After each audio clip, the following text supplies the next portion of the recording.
Welcome back. So, Mr. Makanji, you were talking about what the minister said during that meeting. Yes. At that same meeting where I took all that pain to explain that this concession is not a Dangote specific, it's a general policy. Because in that same meeting, the minister did inform another company that was taking advantage, the LNG, that they were considering taking advantage of this policy to build the Boni to Bodo bridge at a cost of 120 billion naira.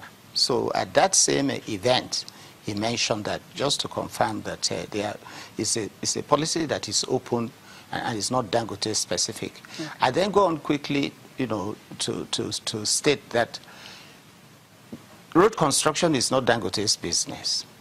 So, and also, at the end of the day, investment in infrastructure is not one of the quickest way for any investor to make returns. So actually taking part on it is not just driven by, it's driven more by a sense of national duty, that this is a critical area, which also affects our business. Like I say, we're in Apapa port.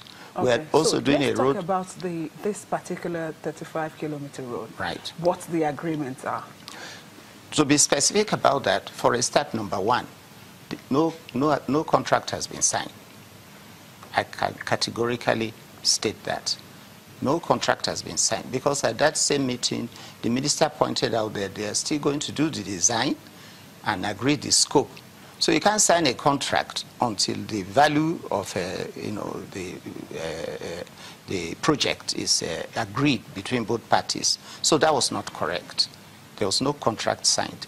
But what we started was agreement to go ahead and scope this project and take it on. So there was nothing signed. So I think that corrects that.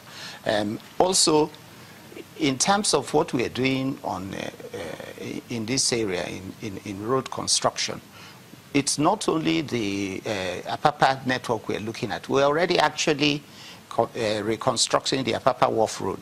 It's a short stretch, just about 2 kilometers. You're already doing that? We're already doing that. Yeah, so that contract has been signed already. Yes, and we're even doing that on CSR. Because in Mr. Dumakin's article, the way we're portrayed, you could see the negative comments that were then made about Dangote there. They say, here we come again, Dangote I'm sorry, Mr. Dumakin is here. He will respond to that. He will respond. But I wanted to ask you, don't you think there's a justification for his article? Is there no justification for his article? In what Because respect? I'm not sure the information you put forward now, Mr. Dumakin had that information.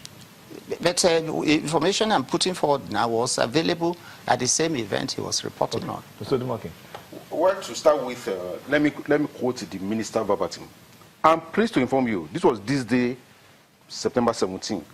I'm pleased to inform you that we have just concluded an agreement using the tax incentive order to hand over the Apapa area comprising Creek Road, Liverpool, -- to the toll gate on the Baden Expressway to Dangote Group for construction, using concrete on Tuesday, 12 September 2017, said Fashola in quotes.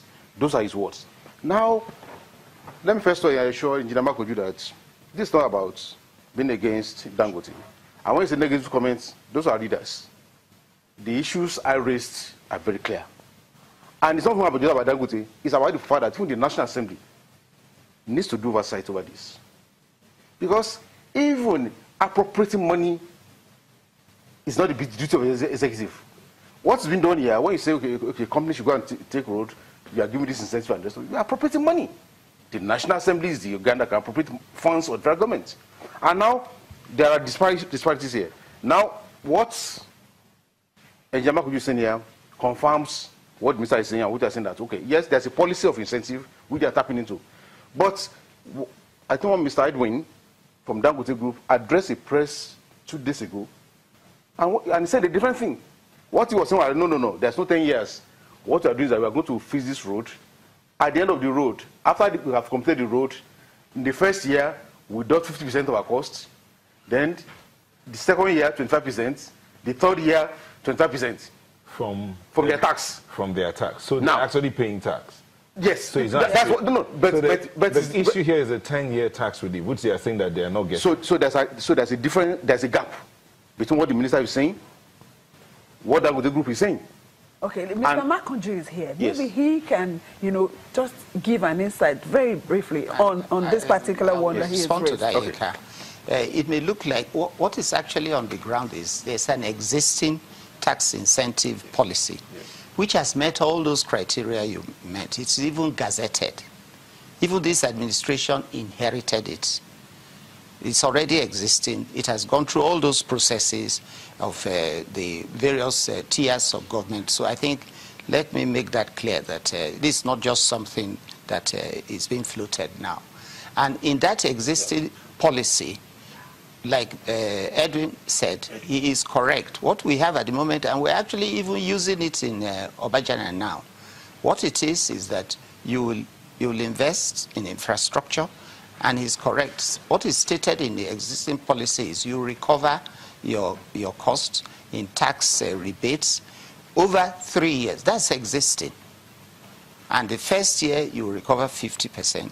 Second year, 25%. And the third year, 25%. That is existing. We are even already in the first year of it with the Obajana Road construction we're doing. What the minister is talking about is must be something going forward.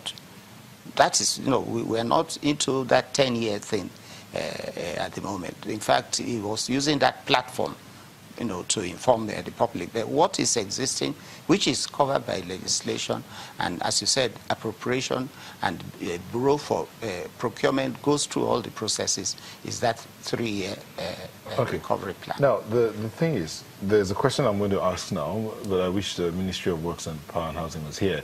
But we did reach out to them and nobody's here. But in the course of going forward, we'll probably get them to come and answer this question themselves. Exactly. There's a procurement law in the country, right? The Nigeria has a procurement process for procurement, which is supposed to be a bidding process and all. So was this Apapa or Shoki axis, was it opened up to bidding so that other companies might say, you know what, we want to come in and invest in this so that we can also enjoy this kind of tax processes? And there's this other allegation that Dangote is always favored above others.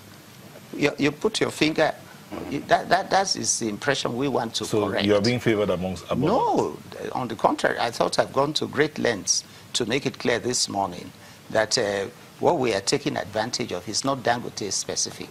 It's something any other organization can take advantage of. And also in terms of whether, how the actual cost is agreed. It's a government process which goes through the Bureau for Procurement, and anything we do with government goes through that. So you're saying you don't know the cost of the road exactly, right now? Exactly. We don't design it, we don't cost it. What if it's above your... What you can handle? Then we are businessmen at the end of the day too. We will not take it. And in fact, why we go into this is that we have developed the concrete technology, which we found is a lower cost solution to roads.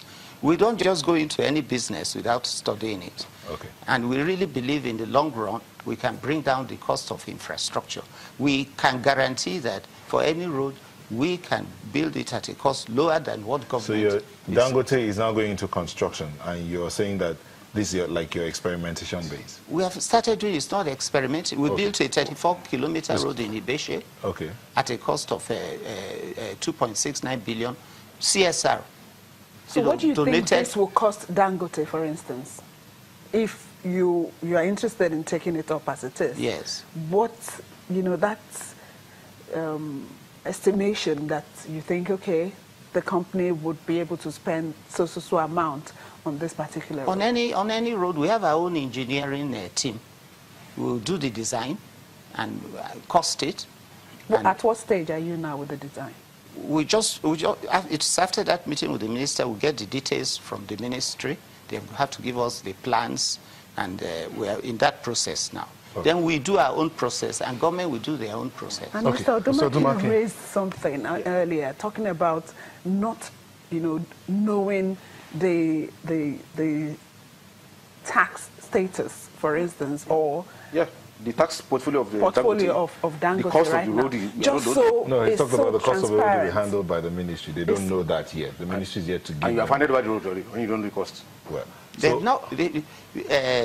Yenka, if we're going to, if the government wants you to build a road, you have to start have agreement and start discussing it. That's what I started.